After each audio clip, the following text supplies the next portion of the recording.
Hello friends, welcome to my channel. इस video में मैं आप सभी को एक्सेल के मैथमेटिकल फंक्शन के बारे में बताने वाला हूं, जिसमें आपको बहुत सारी चीज़ें सीखने को मिलेंगी। किस तरीके एक्सेल में फंक्शन को यूज किया जाता है वो सब कुछ आपको इस वीडियो में देखने को मिलेगा। तो वीडियो में अंत तक बने रहिएगा। इसमें हम जो फंक्शन कवर करने वाले हैं उसको मैं बता दे रहा हूँ, जिसमें आपका sum, average, product, maximum, minimum, count A और काउंट ब्लैंक, इतने फंक्शन हम आज कवर करने वाले हैं। तो आइए शुरू करते हैं। आप यहाँ पे देख सकते हैं मैंने एक रिकॉर्ड बना रखा है जिसमें मेरा नेम है और कुछ सब्जेक्ट हैं और उनका यहाँ पे टोटल दिया हुआ है।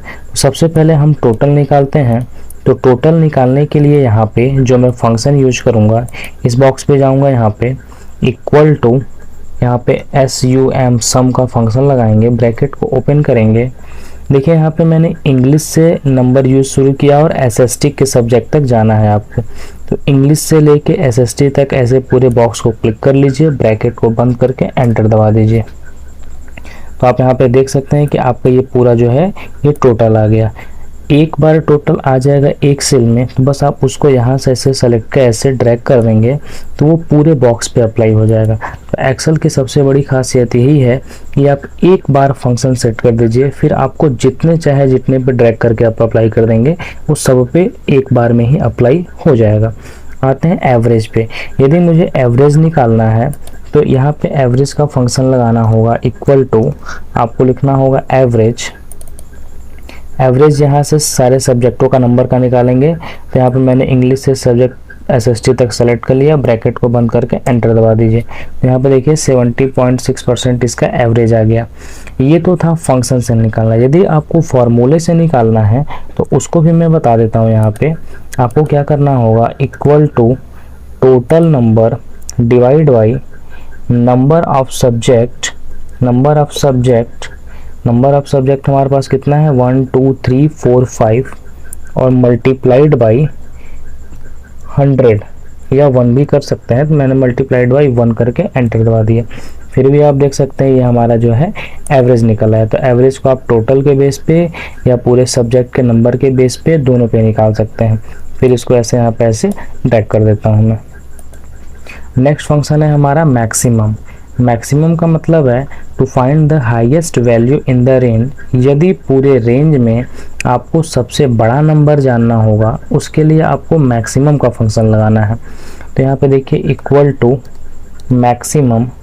आप यहाँ पे देख सकते हैं यदि मुझे ये जानना है कि पूरे क्लास में सबसे हाईएस्ट मार्क्स किसका है या सबसे हाईएस्ट नंबर किसका है, तो मैंने यहाँ पे एवरेज को बेस माना है। एवरेज को मैं यहाँ पे पूरे को ऐसे सेलेक्ट करूँगा, ब्रैकेट को बंद करके एंटर दबा देंगे। तो आप देख सकते हैं यहाँ पे 70.6 वाला जो है वो सबसे हाईएस्ट है। तो यदि आपको पूरे क्लास के बेस पे जानना है तो ऐसे वर्टिकली सेलेक्ट करेंगे।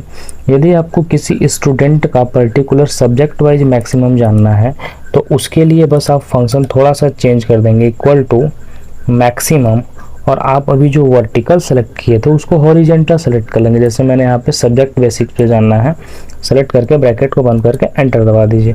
तो आप यहाँ पे देख सकते हैं कि रोहित का जो है 89 सबसे हाईएस्ट मार्क्स है, मतलब सबसे मैक्सिमम है। तो ये आप अपने यूज के हिसाब से कर सकते हैं, एवरेज के हिसाब से करना है या आपको पूरे सब्जेक्ट वाइज करना है, आप यहाँ से ऐसे कर सकते हैं। बात कर लेते हैं मिनिमम की। सेम यही काम मिनिमम के लिए भी, इक्वल टू मिनिमम। आपको इस पूरे रेंज को ऐसे सेलेक्ट करना है, ब्रैकेट को बंद करके एंटर प्रेस कर देना है। तो आपको यहाँ पर देखने को मिलेगा कि इस पूरे रेंज में सबसे जो कम मार्क्स है या सबसे कम परसेंटेज है वो है 42। मिनिमम के बाद नेक्स्ट फंक्शन है वो है काउंट। काउंट का मतलब होता है if count only numeric value in the range. यदि रेंज में सिर्फ नंबर वाली वैल्यू को काउंट करना है तो आप काउंट का फंक्शन लगाएंगे। चलिए मैं करके दिखाता हूँ। इक्वल टू, यहाँ पे मैंने लगाया काउंट का फंक्शन। इसके बाद यहाँ से देखिए मैंने नेम से सेल यूज करना शुरू किया है और मिनिमम तक यूज किया है। मैं इस पूरे रेंज को ऐसे सेलेक्ट कर लेता हूँ। आप देख सकते हैं यहाँ पे नेम से लेके मिनिमम तक, ब्रैकेट को बंद करके एंटर प्रेस कर दूंगा मैं। तो इस पूरे रेंज में ये बता रहा है कि टोटल 9 सेल यूज किया गया। आप काउंट कर सकते हैं, देखिए 1 2 3 4 5 6 7 8 9 10। हमारे हिसाब से 10 आ रहा है, लेकिन काउंट के फंक्शन के हिसाब से 9 आ रहा है। तो इसका मतलब ये हुआ कि ये जो काउंट का फंक्शन है ये पूरे रेंज में जहाँ जहाँ पे नंबर वाली वैल्यू है सिर्फ उसको काउंट किया है, टेक्स्ट को इसने छोड़ दिया। फिर आते हैं काउंट ए में, काउंट ऑल भी आप कह सकते हैं या काउंट अल्फ़ाबेट के नाम से भी जाना जाता है, इक्वल टू काउंट ए। काउंटा में लगाएंगे यहाँ पे। देखिए मैंने यहाँ से सेल को यूज करना शुरू किया है, मिनिमम तक यूज किए थे। इसको ब्रैकेट को बंद करके जब आप एंटर प्रेस करेंगे यहाँ पे, देखिए ये सही रिजल्ट बताएगा कि आपने टोटल यहाँ पे 10 बॉक्सेस या 10 सेल को यूज किया है। आप यहाँ पे यदि किसी बॉक्स को हटा के आप वहाँ पे कोई सिंबल लगा देते हैं, देखिए यहाँ पे सिंबल में काउंट का फंक्शन सिर्फ नंबर वाले वैल्यू को काउंट किया तो एक कम कर दिया। काउंटा जो है वो एक भी कम नहीं किया, क्योंकि ये टेक्स्ट, कैरेक्टर, सिंबल सब कुछ काउंट कर लेता है। ये होता है काउंट ए का फंक्शन। नेक्स्ट फंक्शन हमारा काउंट ब्लैंक है। काउंट ब्लैंक का काम क्या होता है कि यदि पूरे रेंज में कोई सेल खाली है एम्प्टी सेल को काउंट करने के लिए, तो यहाँ पे इक्वल टू आपको काउंट ब्लैंक का फंक्शन लगाना होगा। यहाँ पे देखिए मैंने इस पूरे रेंज को सेलेक्ट किया, ब्रैकेट को बंद करके एंटर दबा देते हैं। तो ये कह रहा है कि इस वाले रेंज में एक सेल खाली है।